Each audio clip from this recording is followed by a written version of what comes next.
अगर आप भी इस बार सीटेट का एग्ज़ाम जो कि 20 अगस्त को ऑफलाइन मोड में यानी कि पेन पेपर मोड में होने जा रहा है, तो आप कुछ बातों का ध्यान दीजिए जो कि आपका नंबर निश्चित तौर पर बढ़ा देगा। अगर आपने अच्छी तैयारी की हुई है तब तो आप चीज़ें जानते ही होंगे, क्योंकि अगर आपने तैयारी की हुई है तो आपको पता होगा कि आपको क्या चीज़ें करनी है, कैसे करनी है, कौन सा क्वेश्चन कब कहाँ कैसे लगाना है। लेकिन अगर आपकी तैयारी अभी बहुत ही कम लेवल की है, हालाँकि अभी भी इतना टाइम नहीं गुज़रा है कि अगर आप अभी भी पढ़ना शुरू करेंगे तो आपकी तैयारी एक अच्छे लेवल तक हो जाएगी। 100-110 तक आप आराम से जो है वो अपना स्कोर कर ले जाएँगे। ऐसे में कुछ चीज़ों की जानकारी आपको होनी चाहिए। मसलन एग्ज़ाम्पल के तौर पर आपको पता होगा कि पेपर ढाई घंटे का होता है, यानी कि 150 मिनट का पेपर होता है आपका। अब 150 मिनट में आपको 150 क्वेश्चन करना रहता है। तो इसमें नेगेटिव मार्किंग है नहीं है। अब इसमें पेपर में क्वेश्चन को छोड़ के आने का कोई मतलब नहीं है। अगर आप पेपर में क्वेश्चन को छोड़ कर आ रहे हैं तो बेवकूफ़ हो गए आप। क्योंकि आप अगर छोड़ के चले आएँगे तो उससे आपको कोई फ़ायदा नुकसान होने वाला नहीं है, नुकसान ही होगा, क्योंकि अगर आप लगा देंगे तो हो सकता है अगर वो सही हो जाए तो आपको नंबर बढ़ जाएगा, और अगर गलत भी हो जाएगा तो उससे आपका नंबर कटने वाला नहीं है। तो पहली बात ध्यान रखिए, आपको 150 मिनट में आपको 150 क्वेश्चन करना है और उसी को सॉल्व करके गोला मारना है।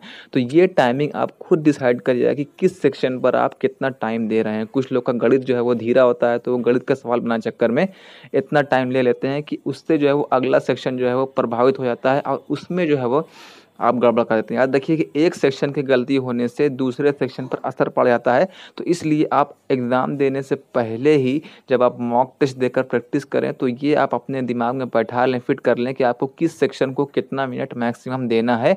अगर उतना मिनट आपका एग्ज़ाम हॉल में बीत जाता है तो आप उसको छोड़ कर के दूसरा सेक्शन करना शुरू कर दीजिए। लास्ट में आकर उसमें आप गोला भर दीजिएगा, क्योंकि अगर आपका शुरू में गड़बड़ होने लगा तो उसका असर आपको आखिरी तक दिखता रहता है। आपका कॉन्फिडेंस लेवल जो है वो स्टार्टिंग से लेकर बिल्कुल लास्ट तक ढाई घंटे तक पूरा बढ़िया से होना चाहिए।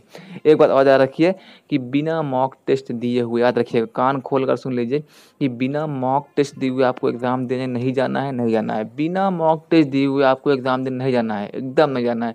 आप 2 मॉक टेस्ट दीजिए, 1 मॉक टेस्ट दीजिए, जितना आप दे सकते हैं। मैं आपको बता दूँगा कि आपको अगर फ्री में मॉक टेस्ट चाहते हैं तो आपको फ्री में कहाँ से मॉक टेस्ट मिलेगा, या अगर आप कुछ पैसा खर्चा करके 200-300 रुपए तक, 300 रुपए तक भी अगर आप खर्चा करना चाहते हैं तो उसमें आपको कहाँ से मॉक टेस्ट मिलेगा, ये सारी चीज़ें आपको हम बता सकते हैं।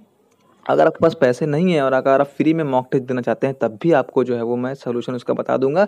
लेकिन बात ये है कि बिना मॉक टेस्ट के आपको एग्ज़ाम देना ही नहीं है। आपका एग्ज़ाम समझ लीजिए कि आप फ़र्क महसूस करेंगे जब आप मॉक टेस्ट देकर के अपना ओरिजिनल पेपर देने जाएँगे, तो आप बहुत ही ज़्यादा एनर्जी के साथ देने जाएँगे। उसमें आपको अपनी गलती पता होगी कि जो आप मेन एग्ज़ाम से पहले ही अपने घर पर मॉक टेस्ट देकर कर लेंगे, अगर आप डायरेक्ट एग्ज़ाम देने जाएँगे तो वहाँ पर जो गलती होगी वो आपको पता ही नहीं चले कि आपके अंदर ये गलती है, ये कमी है। उसी गलती, उसी कमी को दूर करने के लिए मॉक टेस्ट दिया जाता है और उससे आप एनालिसिस कर पाते हैं कि किस सेक्शन पर आपको ज़्यादा ज़ोर देने की ज़रूरत है और किस सेक्शन में अगर आप कुछ पढ़ाई ज़्यादा करेंगे भी नहीं खास, तब भी आपका काम बढ़िया से जो हो जाएगा। क्योंकि 30-30 नंबर का 5 सेक्शन होता है। अगर आप 20-20 नंबर भी हर सेक्शन में लेकर चले आएँगे तो 20 पंजे 100 नंबर एक बढ़िया नंबर आ जाएगा। अगर आप जनरल हैं, ओबीसी हैं, एससी, एसटी हैं, किसी भी कैटेगरी कैंडिडेट हैं, या अगर आप अदर स्टेट में भी अप्लाई करेंगे कहीं पे, तो अगर आपका 100 नंबर है तो कहीं आपका कुछ रुकेगा नहीं। आराम से आपका जो है वो हर जगह सीटेट जो है वो क्वालीफाई माँगा जाएगा। और अच्छी बात ये है कि अगर आप एक बार सीटेट क्वालीफाई कर लेते हैं तो फिर आपको जीवन भर जो है वो दोबारा सीटेट देने की आवश्यकता नहीं है। हाँ, अगर आपका मन कर रहा है कि भैया 100 नंबर है और हमारी वाइल बोली थी कि 120 नंबर से कम पे तुमसे बात नहीं करेंगे, तो आप जो है वो दोबारा-तिबारा दे दे सकते हैं, लेकिन कोई इसका मतलब बनता नहीं है, क्योंकि अभी तक सीटेट की जो है रिज़ल्ट जो है, नंबर जो है वो अभी आपका जो है वो इसमें जुड़ना शुरू नहीं हुआ है। जो मेरिट बन रही है वो दूसरी तरीके से मेरिट बन रही है। तो इसमें ये एक सिर्फ़ क्वालीफाइंग नेचर का एग्ज़ाम है। एक बात ये हो गई। अब दूसरी बात जो आपको ध्यान रखना है वो ये है कि जो पेपर 1 और पेपर 2 में लैंग्वेज का पेपर आएगा, 2 पेपर आपको मिलेगा। आपने अगर हिंदी, इंग्लिश, उर्दू, बंगाली, मराठी जो भी भरा होगा, उसमें जो पैसेज वाला आता है ना, तो वो आपको फ्री में आपका नंबर दिला सकता है। उसमें आपको कहीं से कुछ एक्स्ट्रा पढ़ने की ज़रूरत ही नहीं, क्योंकि जो पैसेज होता है उसी के अंदर से आपको क्वेश्चन का आंसर खोज के लिखना रहता है। तो इसकी सबसे बड़ी प्रैक्टिस ये है कि आप जो है वो पैसेज पढ़िए, मॉक टेस्ट में पैसेज पढ़िए और उसका जो है वो अपना आप आंसर खोज के लगा दीजिए। तो ये आपका जो 15 से 20 नंबर है वो आपको आराम से मिलेगा। आपको कुछ एक्स्ट्रा पढ़ने की ज़रूरत ही नहीं पड़ेगी, क्योंकि आप जब पैसेज में क्या पढ़ेंगे भाई, आपको पता तो है नहीं कि वो कौन-सा एग्ज़ामिनर पैसेज देने वाला है।